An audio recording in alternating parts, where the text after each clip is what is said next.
And welcome to our show. Here we are where spirit meets story, truth and mystery with your host, Dr. Douglas James Cottrell. We are journeying together through the deeper meanings behind today's world events, ancient wisdom, and the quiet whispers of the divine. We're going to reflect, remember, and reconnect. If this is your first time with us, welcome to the family. Make sure to follow us and ring that bell, check those checks, and click on that link to subscribe wherever you're watching and listening from wherever you are in the world. This show isn't just a broadcast. It's a broadcast with intention, with spirit, and with love. Now, here is Douglas. Welcome, everyone. It's great to be with you tonight. Our Soul Report Live tonight is sort of like an evening about rediscovery. What's hidden beneath, within, and beyond, from the lost continent of Selenia to messages from the departed. From buried truth to spiritual awakening. The world is always whispering, remember. Let's explore the Earth's remembrance and what our soul might be ready to recall tonight. First of all, there's a new discovery. We've heard about Atlantis, we've heard about Lemuria, Mu and Og, and how the fabled Atlantis is going to rise up someday. Edgar Cayce predicted it was going to pop up over above the ocean, that is to say, west of the Canary Islands and east of Bimini, for those people who might not be familiar about this prediction. Atlantis is supposed to pop up between 1968 and 1998. Now, while there was a rash of discoveries about stone roadways underneath, especially over towards Japan, underneath the ocean, there were monuments that were found. There has been a series of discoveries of places, cities, statues underneath the ocean in different parts of the world. But Atlantis didn't pop up.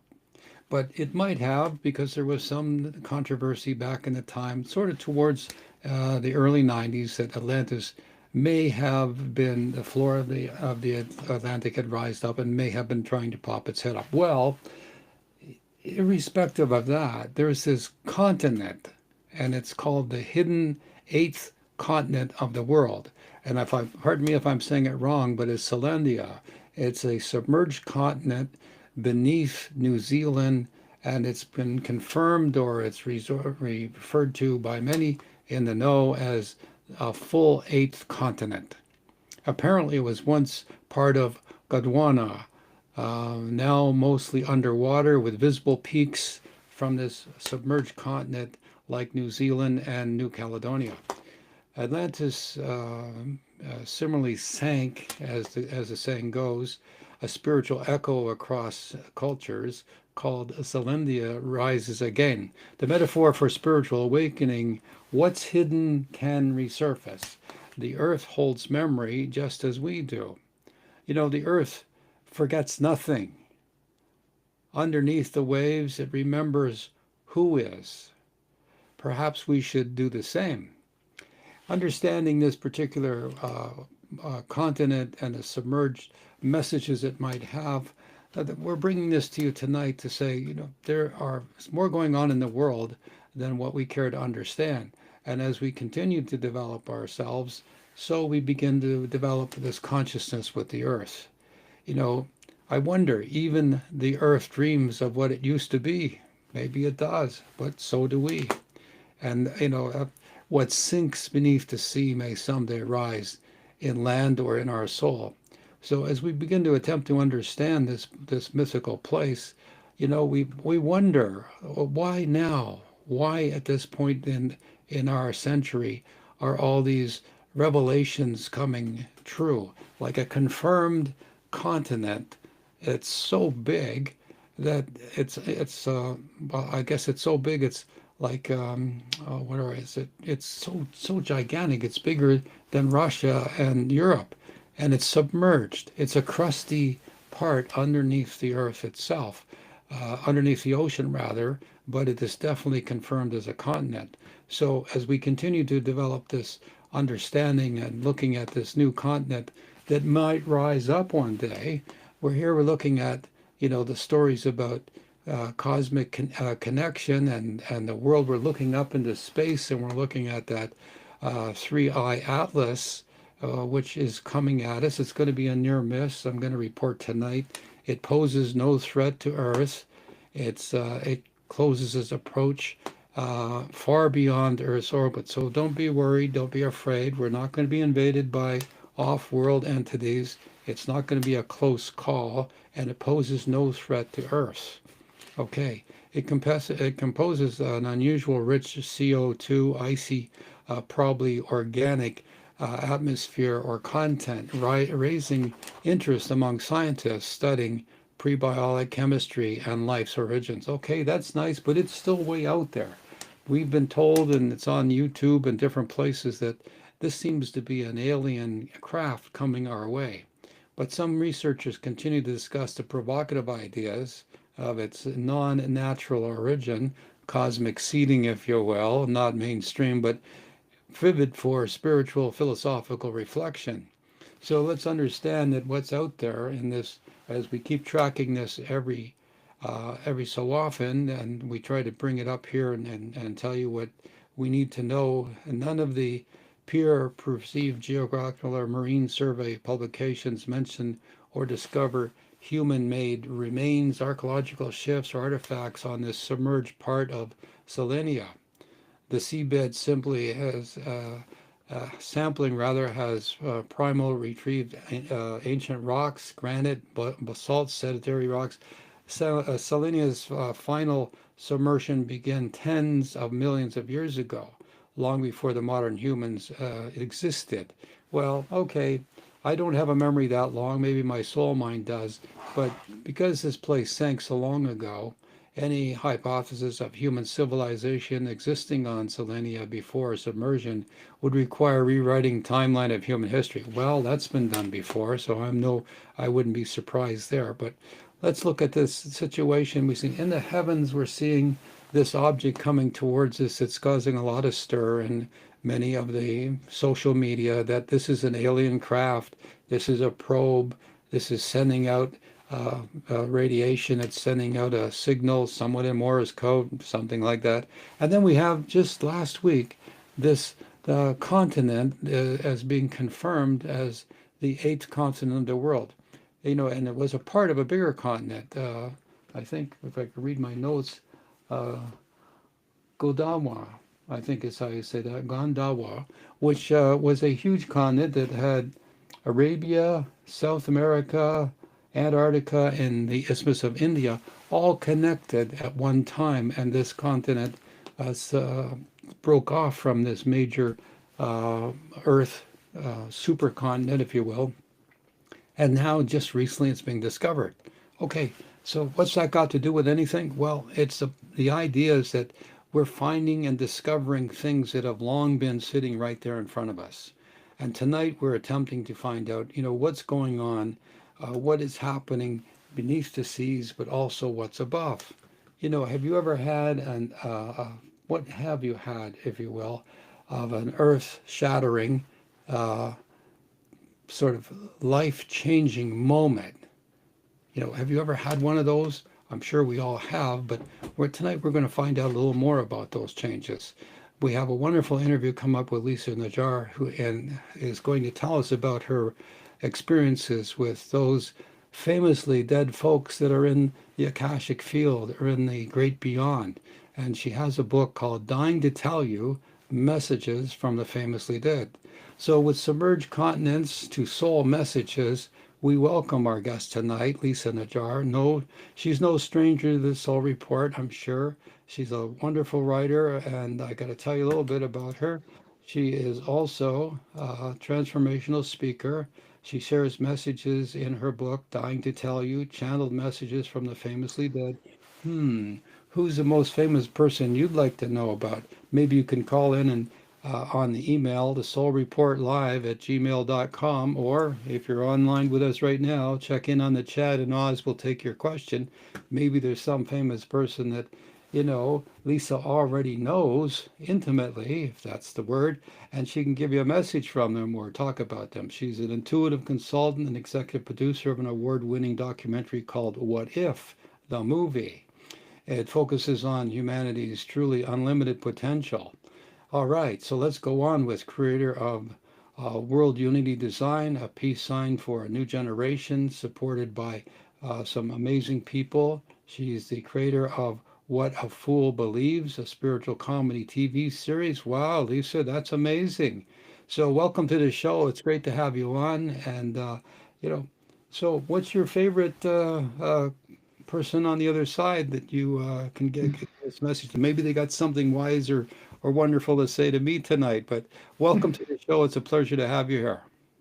Thank you so much for having me. I really appreciate it. It's great to be here.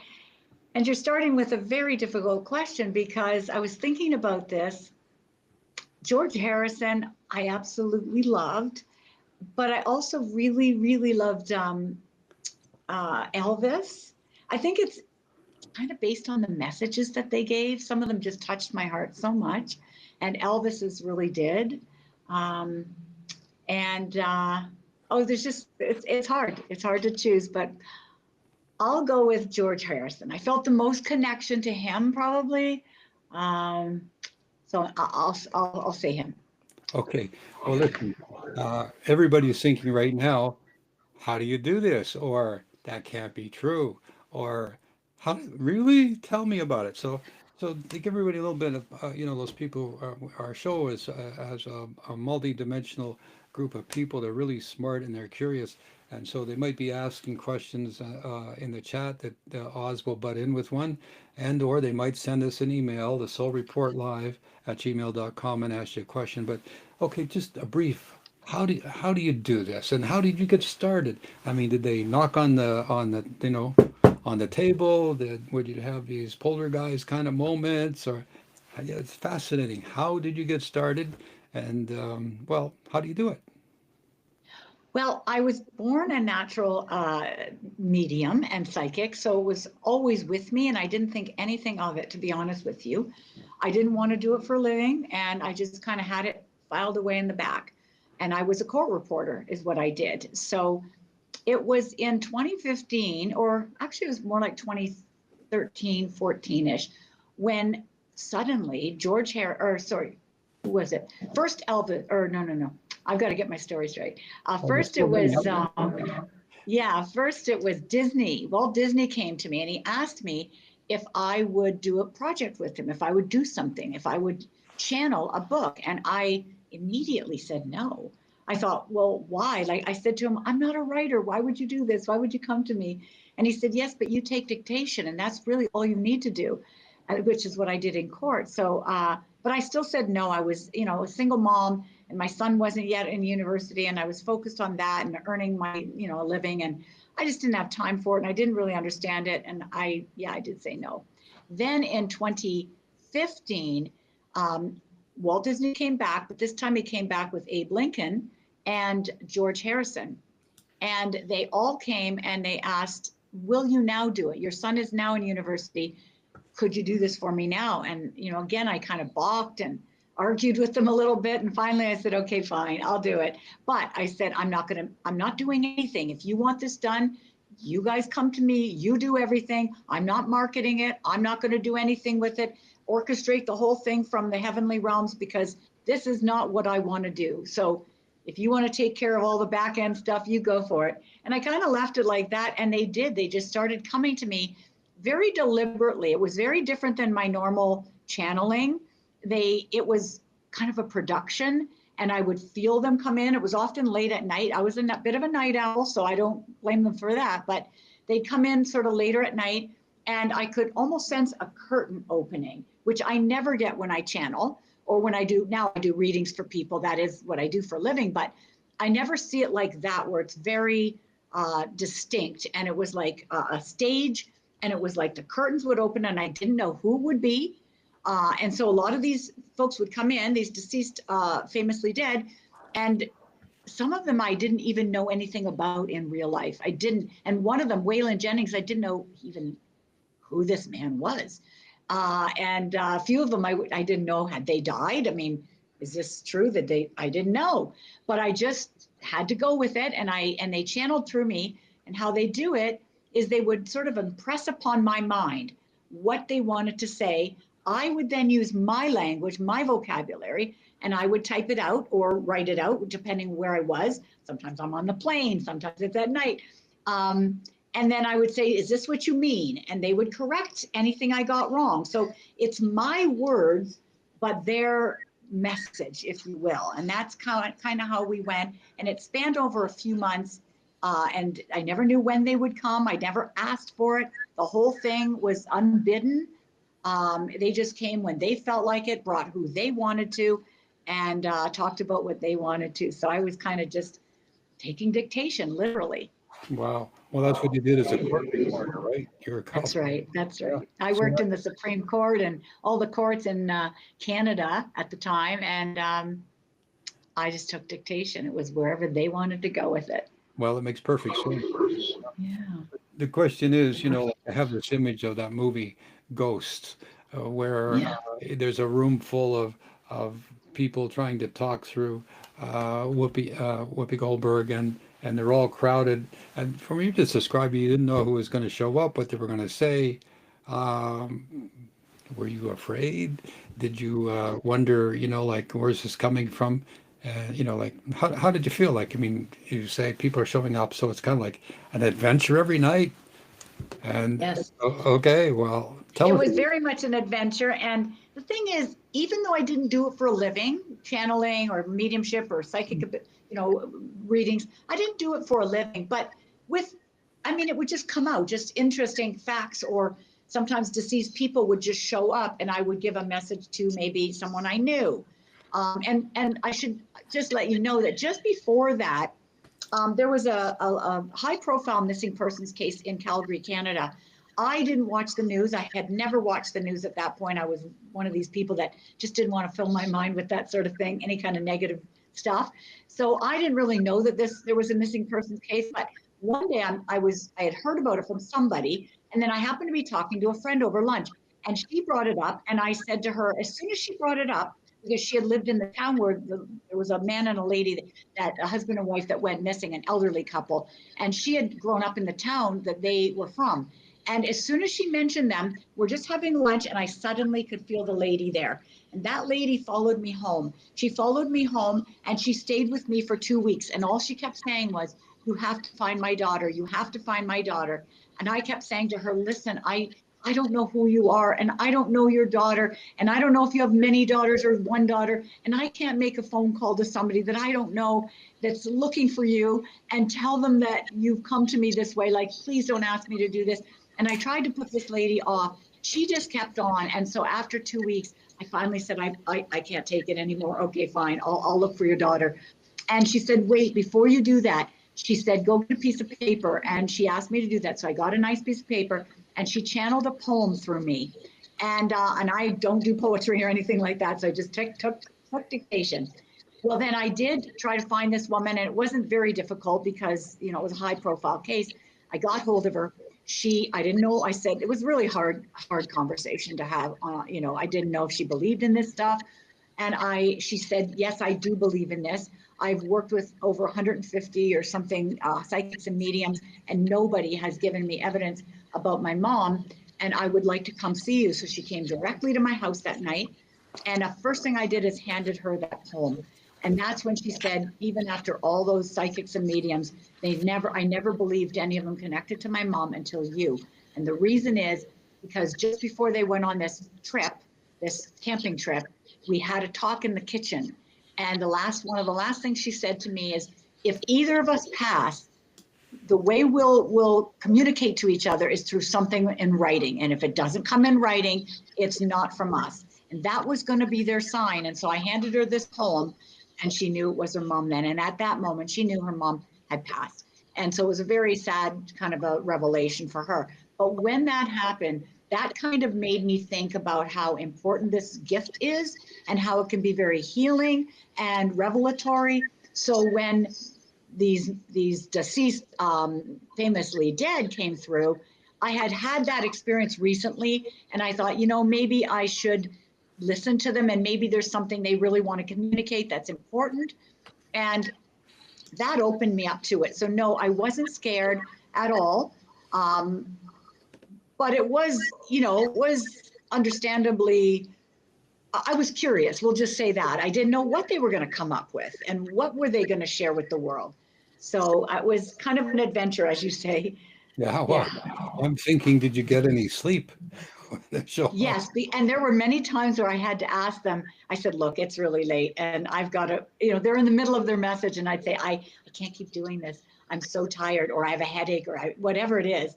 Can we pick this up tomorrow or some other day?" They were very gracious about it, and they always did say, "Yes, yes, it's okay." And they would come back the next day or a couple of days later, and we'd pick up where we left off. So they treated me so well, and I felt very honored actually to bring these folks Well, through. it's amazing. It's amazing to listen to you talk about this. Sounds very busy. Sounds you're doing a lot of good, certainly for that deceased mummy who was looking for a daughter, and then you gave her proof. There's always something when the other side, they have something special that they can share with the living so that they know that, yeah, this person's genuine and they're telling us the truth. And so that poem, I'm sure, meant a big deal to this one. And basically, what you're telling us tonight is you're proving there's life after death. What happens when people tell you that? Say, I don't believe that there's anything after. We live one life, we die. But you're having these messages from people. We'll get to some of these famous people after the break. But, basically, you're proving life after death. What do you think about that? I never have. A lot of people ask me that, and I guess I've been really lucky that I've never really had anyone sort of challenge me on that. I think that there's nothing really you can say to somebody because even if for people, even if you give them all the proof in the world, if they don't want to believe it, they won't. And I really believe that until they have an experience, and many people do, whether it's their grandma passes and suddenly she appears at the end of the bed, or they just sense her around, or maybe they get a nudge from an angelic being, or they can kind of see in a meditation or dream state, have a communication. Until they really have some kind of an experience, they they tend not to believe anyways. And those people never really approach me, and thankfully so, because I'm not really one to try and make someone believe. I kind of think, well, listen, everyone's going their own path and they all have their own journey, and what's right and true for me might not be for them, and maybe it's not for them to have that knowledge at the moment, and it's okay. It's okay. Well, I think they're in the minority all the time, but for people who want to know, the believers, the people who've had those, hey, what was that? I saw an orb go by. Or I had a dream last night where my relative, mommy, granddaddy, whatever, even enemies, I guess, were trying to tell me something and warn me about something. And say, well, that wasn't a dream, that was a visitation. And so there are many people out here in my show. Most of the people are on that same path. I mean, there are people who are unaware, and when they're unaware, they ask those questions like, prove it to me, or what's it all about? But if they're asking questions, you might agree, Lisa, they're curious. They want to know. So I don't take their questions about, I don't believe it. I take it as, oh, you don't believe it now, but you want me to convince you or tell you stuff. And so I give them the kindergarten answers when it comes to that. But the point being is that, what you're saying now, you're well experienced. I see that you do psychic readings. You have psychic matchmaking. That's pretty interesting. Tell us a little bit about that. Well, I mean, I don't just sort of randomly choose, oh, there's this man named such and such in this city that you're gonna. So it's not really that, but I kind of, it basically, if people are dating, and we know with these dating apps and everything, a person, a man or woman, can have multiple people that they're having coffees with. There are all these coffee dates. And so if they bring me the first name of any of the people that they're having coffees with, I can, by the first name of somebody, very easily tell them about that person. And so I can maybe, find red flags that maybe they aren't noticing yet or haven't seen yet, or that haven't been revealed. Or I can, talk about if this person's honest, or if they're, maybe they're married, or if they would just be, have different issues. I can tell them what sort of issues they might bring to the relationship and sort of look at that. And I can also really help people to assess their readiness for love, because a lot of people come to me, as you can imagine, many of my clients, first thing they ask is, of course, about love. We all do, all of us.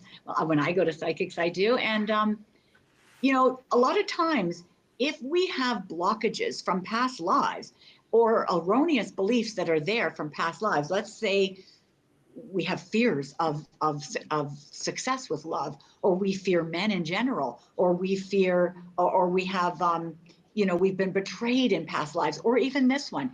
We then carry these blockages and these beliefs that are erroneous, but not nevertheless very real. And it causes us to sabotage. So I can look at a person's soul history and go back into their Akashic records and see what kind of lifetimes they had. And I can see what beliefs they hold that are negative about love. And I can say, I'm seeing this for you, and this will be an impediment to love. So you could meet the most amazing partner in the world.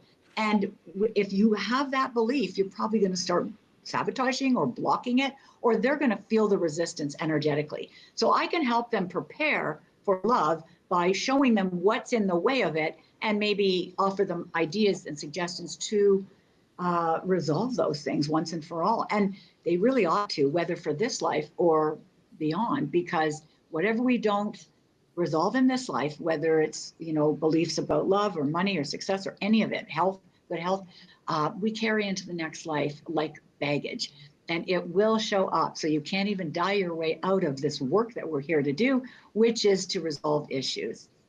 So, Well, I agree with that. I think if people are afraid, they don't want to be hurt. And so they've been hurt before, but they want to take a chance. And then they're coming to see you would be like, so is she okay? Or so is he all right? Is he going to be my friend? Because, and you could probably give him some idea and say, well, I don't, he looks pretty timid to me. And looks like you can boss him around. And the woman says, oh, that's the man for me. I'm making right. a joke, ladies. I'm just joking. So the long and the short of it is, you could coach them a little bit on whether to take that next step by picking up this information. You ever met people who have like, Romeo and Juliet kind of thing, like they're soulmates, really the soulmate, meaning a binary soul that they just, I guess they pretty much know when they meet each other. But have you ever bumped into people like that? They're kind of rare, I would think. Yes, it's funny because in my life, oddly, I have about 5 different people that I feel they're truly in soulmated relationships, like just destiny. And they have the most glorious relationships. I don't know what I feel about twin flames, but if I believed in it, they have it. They're most amazing. And to have that many is kind of unique, I think, because a lot of my friends, they don't know anyone in those relationships, but I do. And then I also had one experience where I was in Sedona, and because I was living there at the time, and I was sitting in a church waiting for the next service to start. And I knew somebody in Sedona, a man, and so the church is totally empty. And this woman comes and she sits, the whole place is empty, and she sits right beside me, like touching me. And I thought that was so odd. But then all of a sudden, I just got a download, and I just knew that she had to meet my friend. I said, you have to meet my friend. And I mentioned what his name was. And she said, oh, I've heard of him. And I said, you have to meet. And I already knew that it was a love thing, but I didn't want to freak her out. So I didn't tell her that. I said, it could be love, it could be friendship, it could be something business. I'm not going to say, but I think it's just so important you meet him and have a coffee. And so when we got out of church, I phoned my friend. I said, there's a woman that's going to call you. You must meet her. I told him, this is love. This is your soulmate. You're going to be together. You must meet her. And he's like, but I'm seeing someone. I don't care. You must meet her. And he did, and they got married. And that was one of the only times that's happened, where it was just like instant, this couple needs to be together. But that's pretty fun too when that happens. Well, I could just envision a big church. You're sitting there, and somebody comes over and sits down beside you. And my first thought would be like leaning over, you know, a little trepidation there. But obviously, hey, ladies and gentlemen, you never know where you can get a little nudge here. And I think that was a wonderful experience. If you were there, she was there, and things just worked out. I mean, that's a lot in intuition. People kind of intuitively follow. They go places. They have hunches. They don't know why they're there. And this woman obviously had no expectation to talk to you, no expectation that you knew somebody, and no expectation that you were going to introduce her to her husband. That is spirituality in a practical sense. So listen, let's take a short break. We'll get Oz, and we'll see if you have any questions from so far about what you do and your book, which again is an amazing title, is it not? I mean, dying to tell you. Oh my gosh. We'll ask you how you came up with that one. We'll take a short break and be right back after this. You ready for the future? A future filled with challenges, changes, and opportunities? Discover the New Earth by Douglas James Cottrell, PhD, a groundbreaking guide to understanding the evolution of our planet. Learn how to prepare yourself and your loved ones for the unpredictable. With insights from the Akashic Records and quantum meditation, this book offers precise predictions and practical advice. Explore how geographic areas will be affected and become a co-creator in shaping the new era of our planet. Over 370 pages of essential knowledge. Secure your ultimate guide to the future. Order the New Earth today. So we're back, everybody, and we're going to ask Oz, is there any chat questions for Lisa or anybody on the email? Yeah, we got a couple of questions. I just had one comment. Twice I've had women come and sit right next to me, but they were looking for something very specific. Money. I was thinking maybe free lunch. I don't know. No, it wasn't lunch. Any rate, yeah, we have a question from Terry. I'm sorry, Carrie on YouTube. And Carrie asks, what does it feel like to be a medium? I think they're asking, what does it feel like when you're doing that, you know? Yeah. Every medium probably would give you a different answer. As a medium, I feel like I'm sort of a telephone receiver. So there's this being there, and then my client's in front of me, and I'm kind of receiving the message and just giving it to them. And it's verbatim, whatever they say, I give them. Very different than psychic work. In terms of physically, some mediums will tell you that the deceased person will overshadow you. So for example, if they died with something like a lung problem, that they can overshadow you with a heaviness in your chest and things like that. And a lot of mediums are trained to do that, so that and then provide that as evidence of how they died. I early on said, no, I don't want that. I've had it a few times done to me, and I just said, no, you're going to use your words. And I said, I don't want you overshadowing me. I don't want to feel any of that. Just use your words. I'm clairaudient, so I can hear you. And so they'll often speak to me and tell me how they died. But in terms of physically, they usually play with my hair. So they just kind of, you just feel like this on my hair, and I'll know, okay, somebody's here.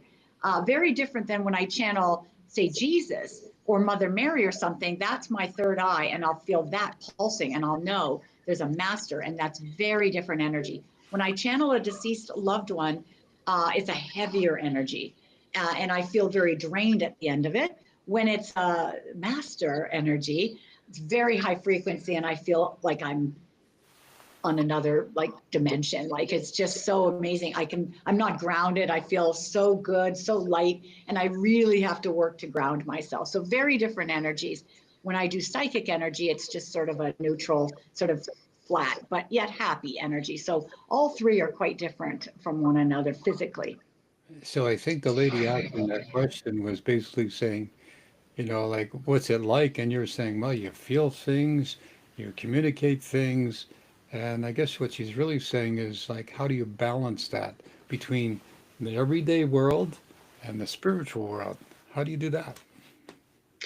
The only time I do any of this is if I'm in session. So people wonder when I'm in the grocery store, do I just tell people things, or do I pick up? I think I would be crazy if I did. Like, it would make you almost crazy. So I'm really happy that they never do that to me.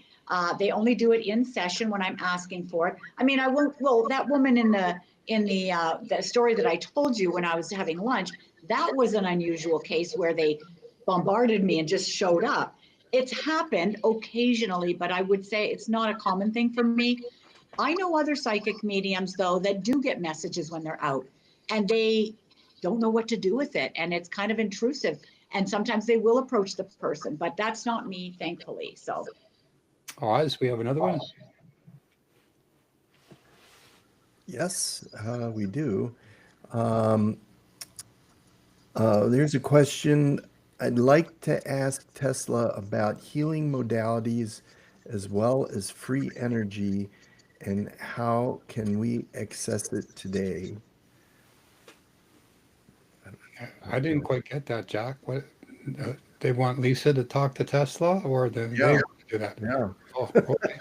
well, Lisa, it you're doesn't on. really it You're on. doesn't really work that way for me. You know, one of the first things that Spirit told me when I started the book project is they said, remember the word unbidden because it'll be a very important word. And I didn't even realize why or what that was about. But I think now I know what it was. And that was that I didn't ask for any of this. I had no hand in any of this. They chose me, they chose who, they chose when, where, and how, and what. And so it was unbidden completely. And that's how I operate. If they don't come to me, I don't go asking anyone to come. I just don't want it to be like that for me. So I wouldn't have access to Tesla. If he would like to speak to me, then by all means, he could come in. And maybe he will now that you put that question out there. Yeah. Okay. Another question. This is can you speak about the various forms of trauma and how you may help those who have had those experiences? I don't know. Trauma? Yeah, I'm not sure. This might be addressed to either one of you, but can you speak about the various forms of trauma and how you may help those who've had those experiences? Yeah, in my readings, I've had a lot of people that have had abuse in their younger years or even currently, things like that, various things happening to them. And I'm not a psychotherapist or anything like that. So my work would probably entail sometimes Mother Mary will come in or Jesus or somebody like that will come in and they'll do this amazing healing with the person, and it's really quite beautiful. Sometimes what I will do with the person that's in front of me is I will go back into the past lives and I'll find out what's behind that. Now, if they're right in the trauma, like it's happening now or it's very recent and fresh, I probably wouldn't be the person for that person because I'm not a therapist and I wouldn't be able to help them in that sense. But if it's something that, maybe happened in their past and they've done some work with a therapist and they're moving along in that, then what I can help them do, and I've done this for many people, is I can see why that happened. Like what the scenario was and the karma between the person, the perpetrator and this client, what that's about, what's that backstory? Because I like to say that what we see in this life and everything that happens to us, this is the monitor screen. This is your monitor, but there's a hard drive, and that hard drive is what's holding all the trajectory of our lives, the soul plan, the whole thing that we orchestrated before we got here. What did we want to learn? What karma are we balancing? What, who do we want in our lives? And all of that, that's all stored there. And I can go and I can find that soul story and I can see what happened between those two people. And often there's quite the story there, and it can really help the person. I've had a lot of clients say that they feel a weight come off of them when they can understand what this is about in a sort of, ancestral kind of a way. And so, yeah, as long as they've had somewhat healing done, then I can probably help them in some ways. But like I said, I'm not good for, something that's really current. That wouldn't be me. So the website is dyingtotellyou.books.com. If you want more information on Lisa, it's www.dyingtotellyou.books.com. Oz, we have another question. I saw you. Yeah, we do. This is from Real on YouTube. Is it possible that some people just don't find a soulmate? I am so sort of, I'm at a place where I'm not sure about anything to do with soulmates and twin flames because, see, I look at it like this, that every person that comes into your life is destined to do that. And each person has something that they bring. And whether you're doing some maybe karmic balancing or, finishing something from a past life, I think each person, whether it lasts for, as they say, a season, or it's a reason, a season, or a lifetime, each one though, even if they come in and they hurt you, I think that everything it was orchestrated by us for us. I firmly believe that because Spirit has shown me that. So if somebody comes in and they're just in your life for a little while, and maybe there's, it's kind of negative, or maybe not, there's something there that you have done, and you may not know what it is. But when you get to the other side and you review your life, you're going to see why they came in and what you did, some karmic balancing or some lesson that you wanted to learn, or maybe you asked them to come in to hurt you to learn about and experience forgiveness. There's these plots and subplots, and it's also amazing that we, in our humanness, we can never know the fullness of that plan, but we do, I think, get to see it in our life review afterwards. So I like to counsel my clients just to know that everything was orchestrated by you, for you, the good, the bad, and the ugly, and for a reason, and a very good reason, and that every person that comes into your life is very important, very, very important, even if it's just for a short time. So do we have this quote unquote soulmate? I kind of think everyone that comes into our lives is a soulmate, and there's different reasons why people come in. And maybe some people, like I told you, I had maybe 5 different sets of friends who have this absolutely amazing life with their husband and wife, and they're almost, to me, they're just like glorious relationships, twin flame-ish kind.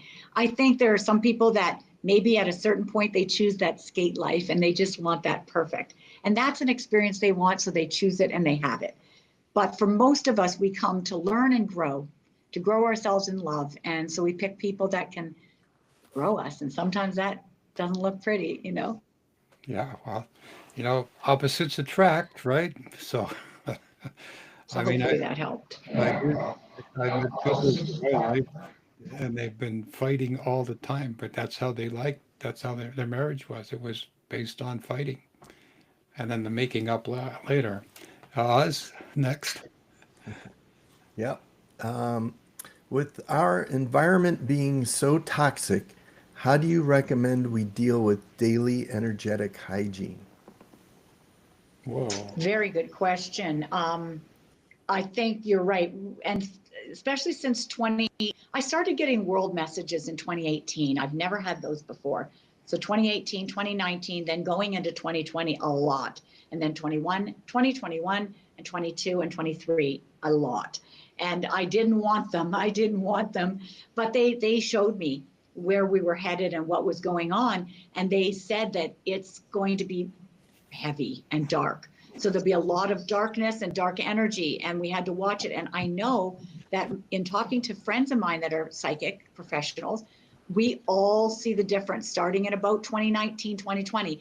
We can see and feel dark energy more than we've ever felt before. So there's a lot of toxic energy, and it's meant to, I feel like this, well, and I was shown and told that we're entering in 2020, we entered the final battle of light and dark.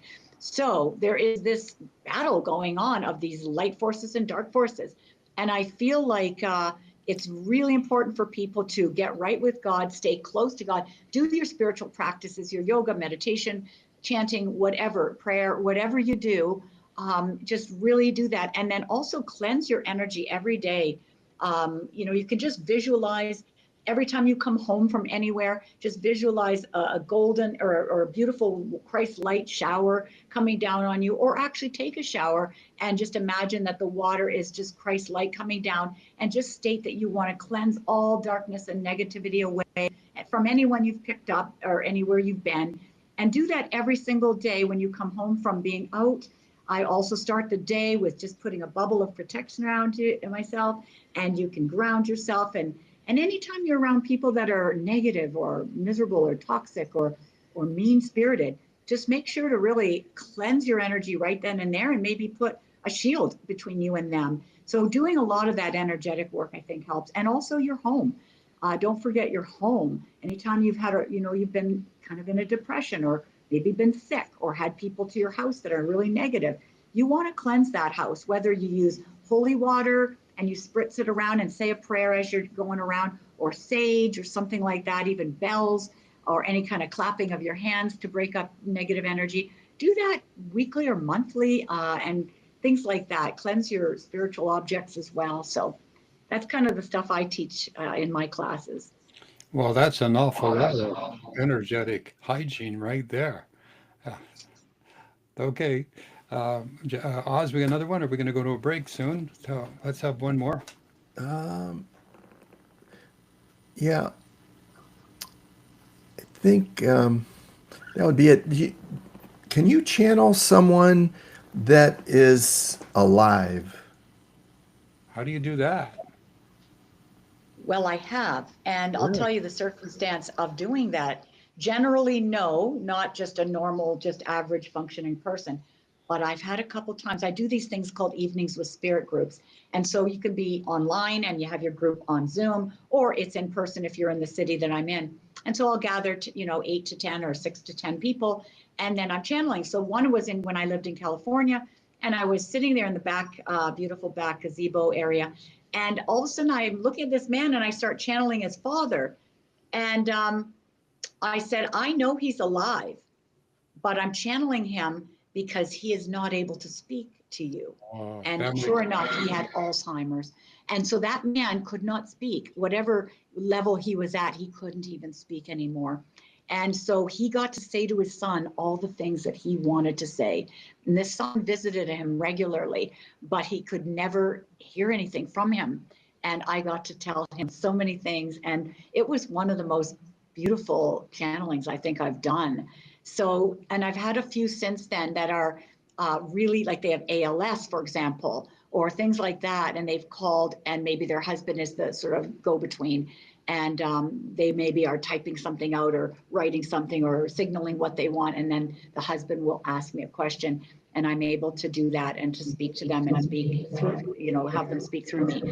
So it does happen in circumstances like that, or babies even sometimes. So Well, the person's incapacitated, can't talk, and so I guess these are messages from their soul mind. So that's that right. makes perfect sense. Okay, let's take a short break and we'll be right back. And we're going to ask you, so what does Einstein have to say about the world? We'll be right back after this. Are you searching for clarity, wisdom, and a deeper understanding of the spiritual world around you? Meet Douglas James Cottrell, PhD, a visionary author and teacher who's helped countless people transform their lives. His books are a gateway to profound insights, offering guidance, inspiration, and the tools you need to unlock your full potential. From unlocking your intuition to discovering spiritual truths, Douglas's books are your trusted companions on the path to personal growth. Don't wait. Start your journey today. Visit his website douglasjamescottrell.com to explore and purchase his life-changing work. Your next breakthrough is just a page away. Well, welcome back, everyone. Again, the website is dyingtotellyouBooks.com. And Lisa Najjar is here with us today, telling us a lot of information about how she's able to communicate with people who are on the other side, and occasionally people who are incapacitated, but their soul finds a way to talk through to her and through their relatives and friends. Never quite heard that before, Lisa, but it makes perfect sense that you're able to talk to somebody who can't talk or somebody who has some mental challenge or handicap. So bravo for that. So as we said before the break, what does Einstein have to say these days? Einstein was very interesting. He came through and he said, I thought I was such a big deal on the earth. I got praised for being such a great, guy and having all this wisdom and this knowledge and intellect. And he said, and I got to the other side and realized I'm nothing special.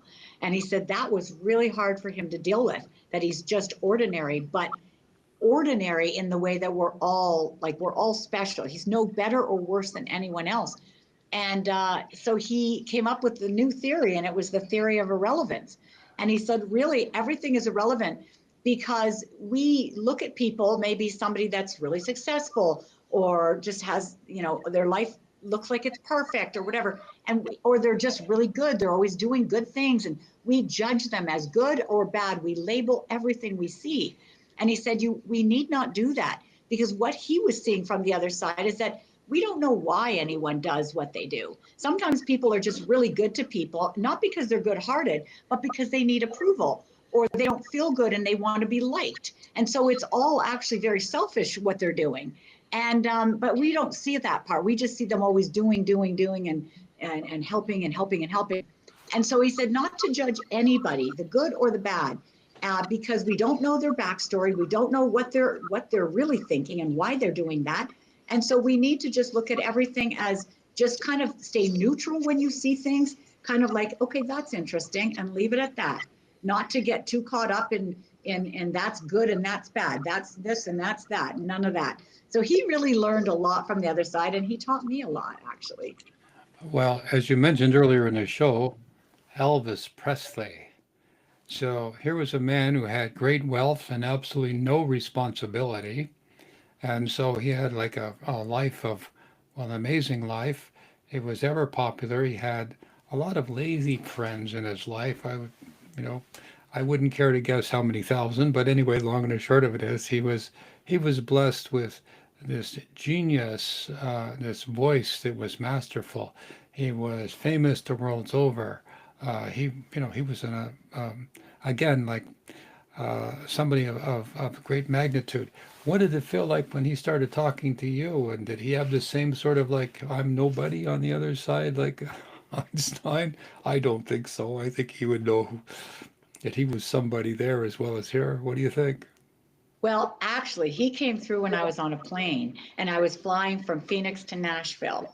And he suddenly appeared, and I had my computer there, and I was thinking, oh no, he came in so sad. And I started to cry, and I'm on this plane sitting Really? at the window in the window seat and thinking, I can't do this. People are going to think, well, I'm crazy. What is going on? So I hurry up and I grabbed some paper. I think I grabbed paper, or I had my laptop open and I was typing, one or the other, but I couldn't hold back the tears because he came through and he's having this really hard time. He was so sad. Now he's since come through and told me he's moved past that, but he was in a what I call the pity party. He really felt bad because he said, I had everything, as you just pointed out. He said, I had everything, and I had so much of everything and so much influence, and I didn't do enough. I didn't do enough. And he said, now I'm looking down on the earth, and I can see how one act of kindness reverberates through all of eternity. And he said, and if I had known that when I was on the earth, I would have done kindness all day long. And he said, I squandered my time. Now, after that, I didn't know anything about him. I didn't research him. I wasn't into celebrities, to be honest with you. So I didn't really know anything about any of these people. And they told me that's why they chose me, actually, because I was not interested, and I'm not one of these people that research these things. But so I did after the fact, though, and I found out that he was one of the kindest, most generous people that's, been famous. He gave everything to people, even strangers in grocery stores or whatever. And there he was thinking he didn't do enough, and if only he could have done more. So that was pretty interesting. And he's a beautiful soul. And since then, he's come back and talked to me, and he said he's past that stage and he's accepted everything. And he's not in that sort of, heavy place that he was in on the other side. So have you channeled any royalty like the Queen of England or something like that? Not yet. No, Not, I haven't. well, as you know, she recently passed away last year or so. And, I'm sure she's busy upstairs doing things. You know, is it your understanding that when people, they're not just milling around trying to talk through you, they must do something on the other side. Can you tell us what it's like in their life over there? Yeah, in my book, a lot of them talk about what they're doing. And from what I've gathered from not only them, but also just other deceased people that I've spoke to, and also, just what I feel intuitively and what Spirit showed me is that there's a lot going on. It's a very busy place. And I think there's always that life review where you not only see every word you said, every thought you thought, and every deed you did from your perspective, but you also have to experience it through the person who you said it about, thought it about, or did it to. So it's quite a process just to go through that, because it's literally every frame of your life, every breath. And so that's quite a thing. And you have loved one, or, beautiful souls with you, your spirit team, and there's no judgment or anything other than that we end up judging ourselves, but that we really have to go through it and just kind of look at where we missed the mark and where we could have done better and maybe been more compassionate or whatever. So they just want to kind of point that out to us, and then we process that. So that takes time. If a person has died very traumatically or very shockingly, maybe, or they're really young or something like that, they can often be very confused when they get over there, and it takes them a while to even realize they've died. And so there's that. And if they've had a long illness or something like that, they go to a place that I call the infirmary. It's this beautiful healing place with healing pools and things of that nature. And they just get the healing they need on all levels. So that they can sit in that healing space for what feels like forever. Marilyn Monroe, when she came through in my book, she's still in that. And we know how long ago she died, but she still doesn't want, she's just loving this because her life was so, every moment of it was so fraught with demands and expectation, and it just wasn't relaxed. And now she just gets to be. And so she's not, anxious to leave that space. So. Okay, well, tell me about Steve McQueen. He was a good friend of mine, so to speak. I watched every one of his shows. He was a very unusual man in life, and was an amazing actor. I particularly liked his performance in the Seven. I forget the name of the title, but this some anyway, something but the Seven. And so tell us, you put in your book here, it says he desperately wants to come back. Is that true? Desperately. Of all of them, he's the one, the only. Yeah, he's the only one that just wants back so badly because he loved life. He loved everything about it. He loved the thrill of life. And he said he loved doing thrilling things and taking risks and challenges. And he just loved the game of life. And he just desperately wants to come back. That was a while. I mean, I channeled him in 2015-ish, maybe 16, but I think 15. And who knows? He could already be back. I have not talked with him recently, so I'm not sure if he's come back. But I'll tell you, if anyone's going to come straight on back, if they're allowed, he will be. Well, I see on your book you have Davy Jones is still monkeying around. He's the famous. He's a very famous for the band he was in, the Monkees. So tell us, what's he still monkeying around? What's going on there? Davey, now he was super interesting. Okay, so my best friend's a comedian, and so I used to be at the comedy clubs all the time. And one time, his band that was together, and I forget what year this was, maybe 2008 or 9, something like that. They came through and they were at this club. And so after my friend was done with her comedy, we went into the side room where Davy Jones and his band were. And I met him. And there's a picture in the book of me. Somebody took a picture of me sitting there. I was at the bar on the stool, and he was talking with me. And what he was saying in that picture was, "Oh, come on now. You don't believe there's life after death. When you're dead, you're dead." And I said, "Oh, no, you're not." I said, "No, there's absolutely life, and it's amazing." And he said, "No, no, no." And I said, "Listen, Davey, if you're in town for a few days, I think you should have a past life regression. That's what you should be doing." And he said, "Well, maybe I will." That's what we were discussing when that picture was snapped. Well, as it turns out, when he came through, I did not know he was dead. That was a shock. And all of a sudden I went, "This can't be you. Davey, seriously, is this you? Are you dead?" I was so shocked because he looked amazing when I saw him, and he's young. So I didn't know he had died because I don't watch that kind of thing. I don't follow, celebrity people, nothing like that. Didn't even watch TV, nothing like that. I'm so removed from all of that. And he said, "Yes, I am dead." And he said, I'm so happy that I'm wrong, that I was wrong. And so that, because he says there really is life and it's amazing. But he really believed that when you're dead, you go into the ground and that's the end of that. So that was fun. He's still just as joyful, just as happy. He's very playful. It was a fun reunion, him and I talking. So I really enjoyed having him come through. Well, we've really enjoyed having you on the show tonight. And for all of the people out there, they can get a hold of you by going to dyingtotellyoubooks.com. Is there any other way they can get a hold of you? Yeah, and the other way to get through is lisanajjar.com.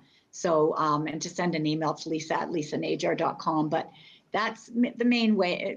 And then on there, I teach lots of classes and do readings and teach psychic development classes as well. We're just starting right now a new series of that. So if anybody's wanting to develop their intuitive IQ, they ought to, because we use it for everything.